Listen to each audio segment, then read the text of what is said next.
The wine glass had 2 lip prints on it. Not 1. 2. She would have wiped it off if she noticed. She always did. Marcy was meticulous like that. No fingerprints on her phone. No messages left unsent.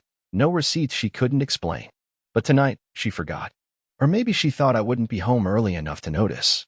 That was her 3rd mistake. The first? Laughing louder when I walked past the guest room last week. The second? Telling me she needed space and then deleting only some of her texts, not realizing our phone plan kept backups. But I didn't argue. I just picked up the ring she left on the kitchen table, sitting there like a paperweight holding down nothing, and slipped it into my pocket. I didn't feel angry or broken, just hollow. When she said she was heading to a book club thing, she didn't flinch. She even smirked when she put on mascara, something she hadn't bothered with in 8 months. That's when I realized she was proud of it, of the secret, of him. I followed. Not closely. Just enough. She parked behind a bar called Emery's. Classy place.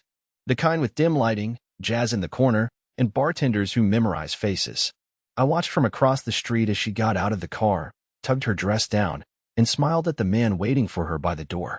Tall, tanned, polished. He didn't look like someone she just met. He looked like someone she practiced smiling for in the mirror. I waited 10 minutes. Then I walked in calmly and sat at the bar. The bartender, a guy named Kent, looked at me and nodded like he knew. He poured something brown. Neat. I didn't touch it. I pulled the ring from my pocket and placed it on a napkin. Give this to her, I said, folding the napkin neatly over it. But only when she comes back. With him. Make sure they're together. Kent paused. You sure? She'll understand. And then I got up, adjusted my sleeves, and walked past their booth on the way out, just close enough for her to feel it. Not see me. Feel me. She turned, just a second too late.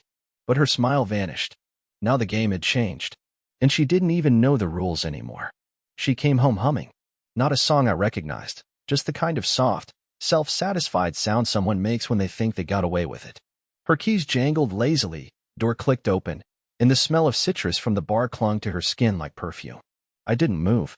I watched from the corner of the hallway, lights off, phone in hand. I wasn't recording. I wasn't stalking. I was listening. Listening for the lie she would lead with. The fake excuse. The you wouldn't believe what Darla said story she'd rehearsed in the car. But it didn't come.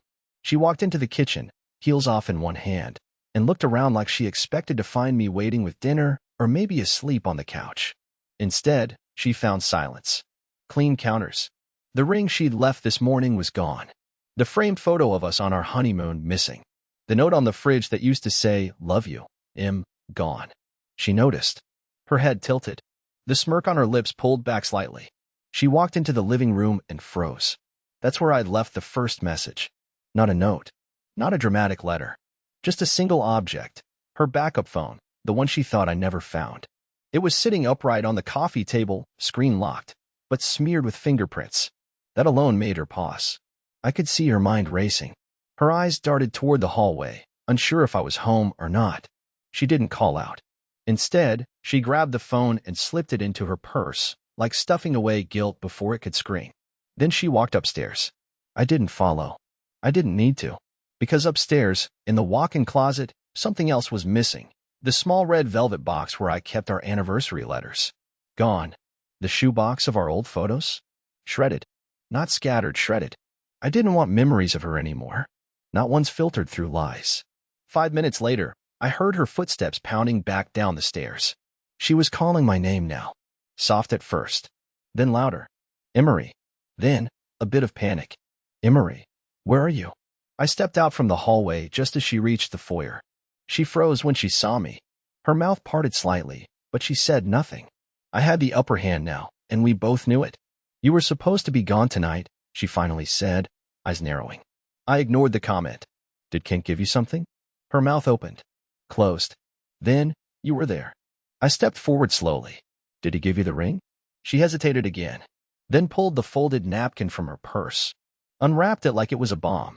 Why would you do that in public? She asked, voice cracking at the edges. You embarrassed me. I laughed, the dry kind that doesn't reach the throat. You've been seeing him for how long? 3 months? 6. Her lips tightened. It's not what you think. Oh, you met him for chess? She stayed quiet. That was confirmation enough. I walked past her and opened the front door. She looked confused. I stepped aside. You're going to want to see what's outside. Reluctantly, she stepped out onto the porch, barefoot now, her heels forgotten near the stairs. At first, she didn't notice. But then she did. The car. Her precious Hyundai, the one I kept fixing, ensuring, cleaning, was gone. In its place, a hand-painted sign stuck into the front lawn that read, "Traded Ian. Get a ride from him." She spun back toward me, breath shallow. You sold my car? No, I said, meeting her gaze. We sold our car. Remember? Joint title. I just made the decision first. Her face was red now. Not from sadness. From exposure. You think this is funny? No. I think it's overdue. Then I shut the door and left her standing on the porch, holding the ring she forgot she once begged for. And that? That was just day one. She didn't sleep that night. I could hear her pacing in the guest room, which used to be my office. She'd thrown her things in there after I changed the lock on the master bedroom. I didn't yell. I didn't explain. I just did it. No conversation, no argument. I left her to listen to the click of the lock and whatever imagination followed. At 2:14 a.m., she came to the bedroom door. Knocked, softly at first. Then again, a little harder.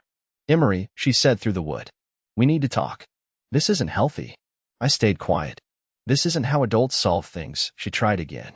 You're shutting me out. I could have told her she'd been shutting me out for the past year. In every way that mattered. I could have listed the dinners she skipped, the cold shoulder nights, the times I found her smiling at her phone like it knew a joke I wasn't allowed to hear. But I said nothing. Eventually, her voice cracked once. I think she whispered my name again, and then footsteps retreated. I slept fine. The next morning, I made coffee like I always did. I even left her a cup. That part was calculated.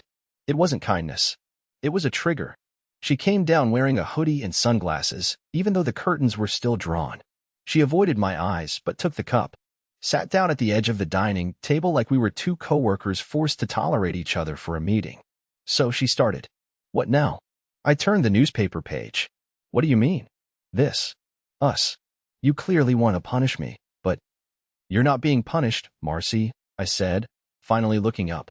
You're being revealed. She flinched, but her expression didn't change. I made a mistake, she said. But it's not as deep as you think. I didn't plan to hurt you. It was just... A lapse in judgment? I asked. She hesitated. I didn't sleep with him. I raised an eyebrow. She blinked. It was just emotional. At first. I don't even know what it is anymore. I swear. I let that hang in the air between us, like the steam from her untouched coffee. Then I said, Does he know you're married? She didn't answer. That was the answer. I stood up, took my mug, and went upstairs. She followed, blurting out, What are you doing? Emery, wait. I didn't stop. I walked to the master closet, opened the safe, and pulled out a slim envelope. Inside were 3 printed photos, already sealed. I'd slipped them from the detective's envelope the day before. I didn't need the rest, just these 3. I handed the envelope to her on the stairs. She looked down at it like it might bite her. Then she opened it. The first photo, her in the passenger seat of his car, hand on his thigh. The second, her leaning into him in the hotel parking lot. The third, both of them walking into room 204. Time-stamped. She covered her mouth. No words. I asked. I didn't. Emery, I didn't think. I know, I said flatly. You didn't think I'd ever see you as anything less than what you pretend to be. She started crying then. Quietly. Not sobbing. Just that ugly, stunned silence when someone knows the curtain just dropped and their real face is still visible. Then the doorbell rang. She looked up, startled. Who is that? I didn't answer. I walked back downstairs and opened the door. On the porch stood a man in his mid-30s. Handsome. A little too clean. Wearing the same jacket from the bar, slightly wrinkled now. He looked confused. Then he saw her standing behind me at the top of the stairs. His face fell. I stepped aside. You probably want to finish the story with her. He didn't move. His mouth opened, then closed again.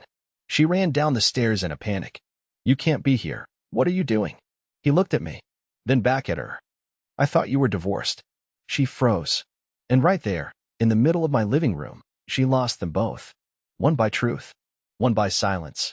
And that wasn't even the worst part. Not yet. He just stood there.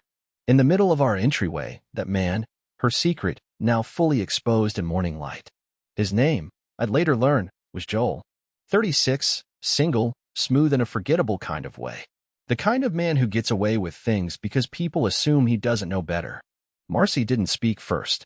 She looked like she wanted to, but her mouth was open just enough to breathe, not to explain. And Joel?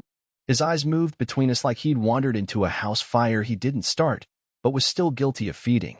I asked you 3 times if you were really divorced, he finally said, voice brittle. Her response wasn't even a denial, it was worse. I said we were living separately. He gave a bitter half-laugh, like he suddenly realized the joke was on him too. You said he moved out months ago. I stepped back and let them spiral.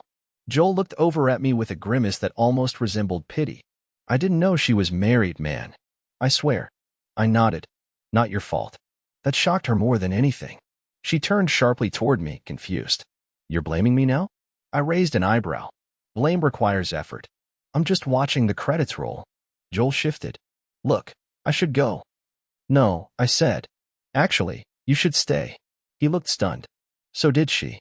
I stepped over to the living room, picked up the tablet on the side table, and opened the smart home video feed. I tapped play on the file I'd queued up the night before. A clip from our front door cam, just a few weeks ago. Time-stamped, dated, and painfully clear. There she was, letting Joel in, looking over her shoulder like a teenager sneaking out. She kissed him on the porch. Not a quick kiss. A long one. The kind that erases questions. The kind that makes statements. I turned the tablet around. Joel saw it. She saw it too. And her knees almost gave. Why did you save that? She choked. Because truth doesn't live in memory, I replied. It lives in evidence. Joel rubbed the back of his neck. You knew the whole time? No, I said. Not the whole time. Just long enough to stop being surprised. Marcy dropped onto the couch like gravity had betrayed her. She looked smaller now. Not weaker, smaller. Like someone reduced from myth to mortal. Then Joel did something unexpected. He sat down across from her, elbows on his knees, and said, You told me you had a plan. That this wasn't just cheating, that it was a transition. That you were building a life with me. She stared at him in horror. Joel? No, he snapped, still calm but cracking. You said you had access to funds. That you were just waiting for the right moment. That you were going to file. That you and Emery were done. That he stopped, then turned to me with an apology in his eyes. You don't want to hear the rest. I gave him a cold smile. I think I already know. She tried to stand. This is getting out of control. It already was, I said. You just assumed I'd never be part of the conversation. Joel looked at her with a stunned expression. Was any of it true? She didn't answer. That's when he stood and walked toward the door. But before he left, he said something so low and sharp that it stuck in the air long after he was gone. Next time you build a lie, Marcy, don't use a real man as the foundation. And then the door closed behind him. She collapsed. Right there. No screams, no melodrama. Just a slow, pathetic slide into herself. Her eyes wide and blank like she didn't recognize the room anymore. I didn't move to help. I simply watched. But I wasn't finished. Because there was still one thing left she hadn't realized. And when she found out, it would crush her. The silence after Joel left was something else entirely. Not awkward. Not even hostile. Just hollow. Marcy didn't speak for almost an hour.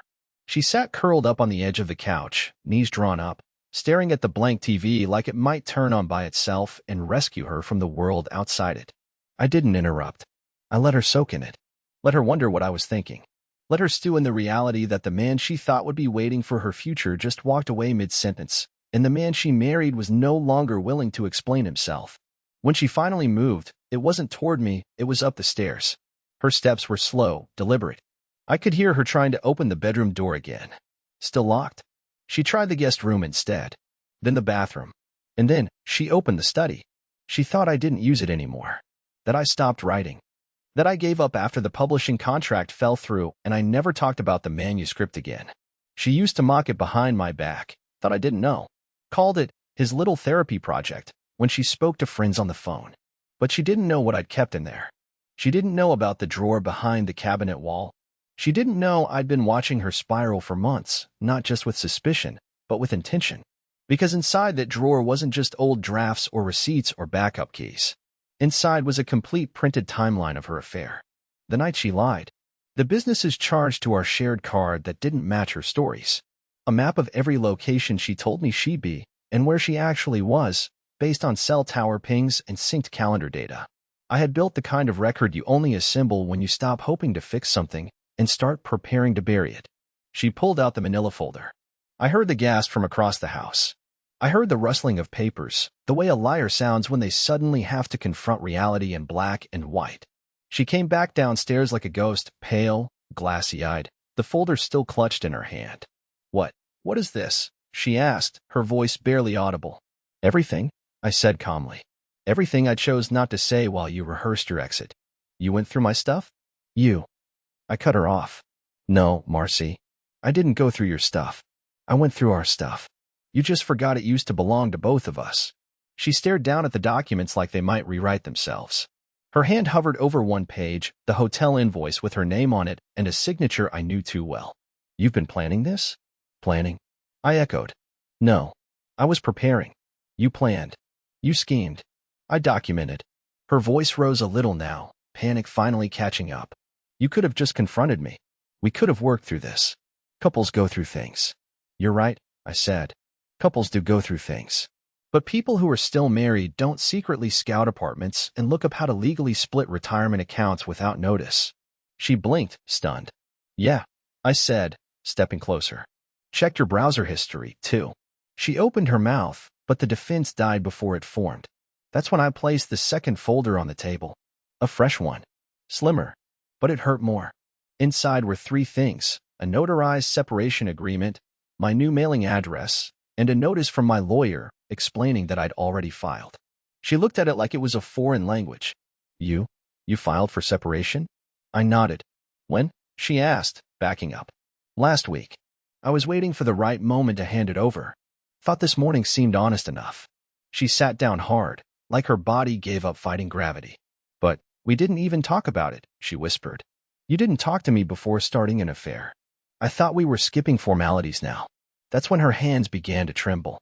The ring she still held, the one Kent gave her, was lying limp in her palm. She looked at it now like it belonged to someone else entirely. "I didn't think it would go this far," she mumbled. I nodded again. "I know. That's why it did." And then I walked out. Not dramatically. Just enough to let the silence consume her again. Because the next person who was coming to the house wouldn't be me. It would be someone from her past she thought was gone forever. Someone I had quietly reached out to. Someone who knew her lies even better than I did. I didn't go far after I walked out. Just across the street, actually to the neighbor's porch swing. Sunlight was starting to stretch through the trees, and the wind carried that faint trace of summer rain, the kind that hits just before the real storm comes. I sat there, quiet, sipping coffee from the thermos I'd brought, watching our front door through the lattice like it was a stage. And then, right on cue, the second act began. The black sedan pulled up slower than I expected. She didn't hear it. Not right away. It was too soft, too precise. The engine cut before she even made it back to the kitchen. But when the knock came, not a light one, but deliberate, measured, it echoed through the house like a verdict. I saw her silhouette pause behind the curtain. She didn't recognize the figure through the glass. That's what made her open the door. And when she did, she gasped. I heard it, even from across the street. Standing there was a woman in her mid-40s, blazer-sharp as her jawline, holding a brown envelope in one hand and a stare that could split glass in the other. "Amanda," Marcy whispered. The woman smiled coldly. "Still remember my name. That's a surprise." I stood up then and made my way across the lawn, slowly, giving them just enough space to let it sting. Amanda stepped inside before Marcy could object, brushing past her like she still had the right to walk into that home. She did, in a way. Years ago, Amanda and Marcy were best friends. Not the surface kind, the real kind. Vacations together. Secrets shared. Matching tattoos hidden beneath their collars. Until Amanda caught Marcy sleeping with her fiancé. Yeah, that part never made it into our holiday photo albums. Back then, Marcy spun the story so tightly, I never heard Amanda's side. Said Amanda was jealous, unstable, manipulative. Said she'd always been the dramatic one in their group. I believed her, of course. Why wouldn't I? I was in love with the woman who had already begun writing her own narrative in my name. But after I learned about Joel, after I saw what she was willing to do to me, I started thinking about what she might have done to others. So I found Amanda online. Took 3 days and one polite email. She responded within 10 minutes. Now here she was, standing in the foyer, holding not just the truth, but proof. Marcy stumbled back. You can't just come here." Amanda didn't flinch. You said you'd changed. You lied. Again. What are you even doing? You told Joel you were free. You told Emery you were faithful. And you told me, years ago, that what happened with Brent was a mistake, Amanda said, her voice never rising. But this isn't a mistake, Marcy. It's a pattern. You're just finally running out of stage. Marcy's mouth opened, but the sound failed her. I stepped in then. Quietly. Set my coffee down on the table like I had all the time in the world. Amanda brought something, I said calmly. Marcy's eyes darted between us. What is this? Closure, Amanda replied, handing me the envelope. I didn't even have to open it. I already knew what was inside. Amanda had been kind enough to scan and send everything ahead of time. Text messages. Screenshots. Her old journal entries from the year everything collapsed, showing exactly how Marcy had infiltrated her relationship, spun lies, and vanished the moment Brent left. And how she used the same language with him. I'm not happy. He doesn't see me. You and I are meant for more. Sound familiar? I placed the envelope on the dining table and slid it toward Marcy. She didn't touch it. Just stared at it like it was radioactive. You built a life by stepping over the wreckage of people who trusted you, I said softly. And you always assumed none of us would ever talk. Amanda looked at her with eyes that held no hatred anymore, just disappointment. You never apologized. You never owned a thing. You just moved on. You can't move past this one. Marcy sank into the chair behind her. Not because she gave up, but because her legs finally stopped lying for her. I made mistakes, she whispered. No, Amanda said. You made decisions. Then she turned and walked out, not a glance back. Just gone. Marcy looked up at me, tears forming now. Why would you do this to me? I leaned in slightly. Because until today, you still thought you were the victim in your own story. And then I walked into the other room. She didn't follow. She didn't move for a long time. But I knew what would come next. Because there was one more secret she hadn't discovered yet. And this one?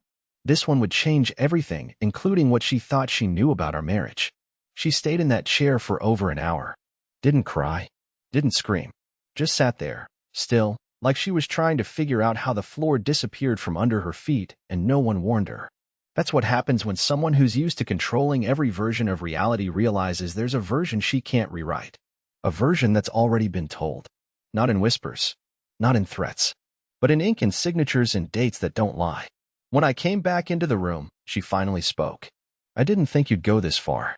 She was trying to keep the edge in her voice, but her throat caught on the last word. I could see it, that flicker of panic behind her eyes, not because of what I'd done, but because she no longer had any idea what I might do next. You mean I'm not reacting the way you rehearsed? I asked calmly, sitting across from her. You've humiliated me. No, I said, you did that. I just stopped covering for it. She pressed her hands against her temples. What do you want from me, Emery? An apology? Some confession that makes you feel like the winner in all this? I leaned forward, elbows on my knees, voice low. I want you to stop pretending that I didn't matter. That everything we built wasn't real just because you found something shinier on a Friday night. Her mouth trembled, but I didn't give her the time to cry. Do you remember our 3rd anniversary? I asked suddenly. She blinked. What? That weekend in Asheville. You made a reservation at that cabin up in the Blue Ridge Mountains. You said it would be romantic, even though you had food poisoning the first night, and we spent half of it at urgent care. A faint nod. That's when I first brought up having kids. She froze. And you said, not yet. I'm not ready. My career matters more than motherhood right now. I respected that. I supported you through 2 more promotions, your night classes, your long hours. You promised me when things slowed down, we'd revisit it. She didn't respond, but her shoulders tightened. Well, I continued, reaching for the drawer under the table. I did revisit it. I pulled out a small manila envelope, thinner than the others. Slid it across the table. She didn't move to touch it. What is that? She asked cautiously. I tapped it once. A copy of the fertility report from my consultation. The one I scheduled 4 months before I found out about Joel. She stared at it, unmoving. The silence stretched. I got tested, I said. Wanted to be sure everything was in order. Figured we were finally getting close to that chapter. I was going to surprise you. I even started clearing out the 2nd bedroom. Ordered a bookshelf. Bought a little stuffed owl from that boutique you liked. Still nothing. And that's when the results came in. I had a mild hormonal imbalance. Nothing major. Just enough to require a short course of treatment. Fixable. Totally manageable. but it explained why things hadn't worked earlier. I was going to tell you, until I saw your search history the next week.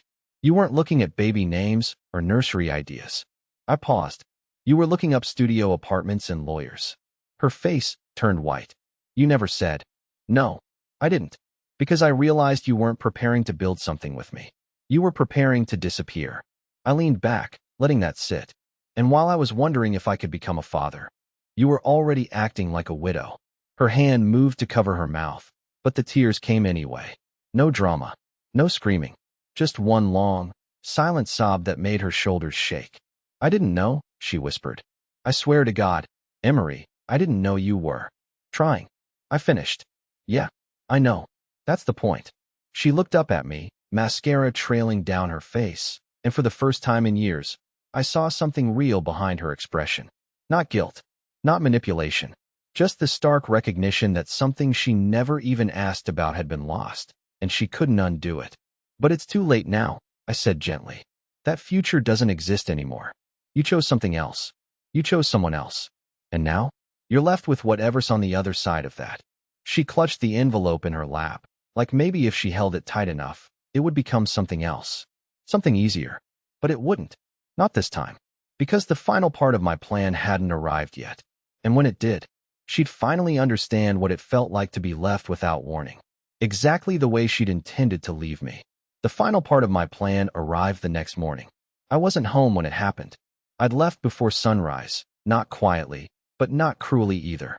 Just a simple note on the fridge in my handwriting. The one she used to say was too neat to be real. And it said one thing. The rest is yours. I'm taking what matters. She didn't understand it at first. I know because my phone exploded with missed calls, texts, voice messages. She begged. She screamed into the mic. At one point she just breathed and said my name again and again like it might reverse time. But I didn't answer. I didn't need to.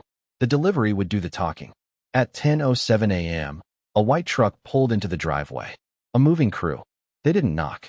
They had legal authorization, signed documents, all in order.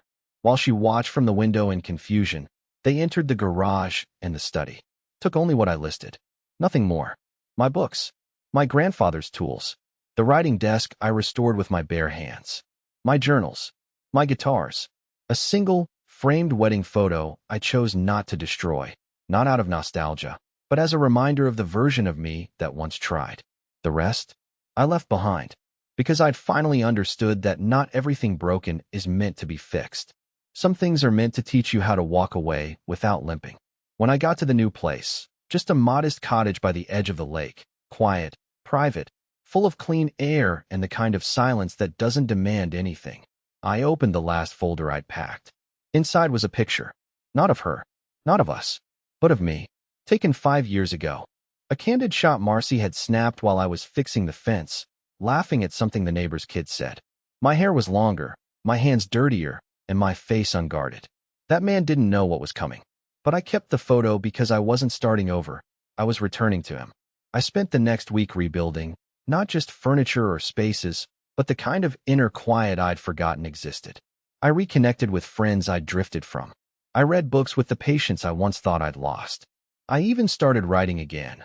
Real writing. Not just fragments of hurt, but whole stories, honest ones. A month later, I got a letter. Handwritten. From Marcy. No grand apology. No pleas. Just an admission. She wrote, "You were always the real thing. I thought I wanted more. I was wrong. But I know now, you won't be coming back. And maybe that's what makes this real." She was right. I didn't hate her. Not anymore. I pitied the part of her that never learned to be still. The part that always needed a new thrill to feel alive. I once tried to be her anchor. I realized too late she was always meant to drift. But I was never meant to sink with her. Months passed. Peace returned in layers, not loudly, but surely. Then one evening, as the sun set over the lake, turning the surface gold and fire orange, I met someone at a bookstore downtown. Her name was Harper. She asked me what I did for a living, and for the first time in years, I didn't hesitate when I said, "I'm a writer." She smiled and said, "So tell me a story." I laughed. "I've got one." And this time, it didn't start with betrayal. It started with freedom.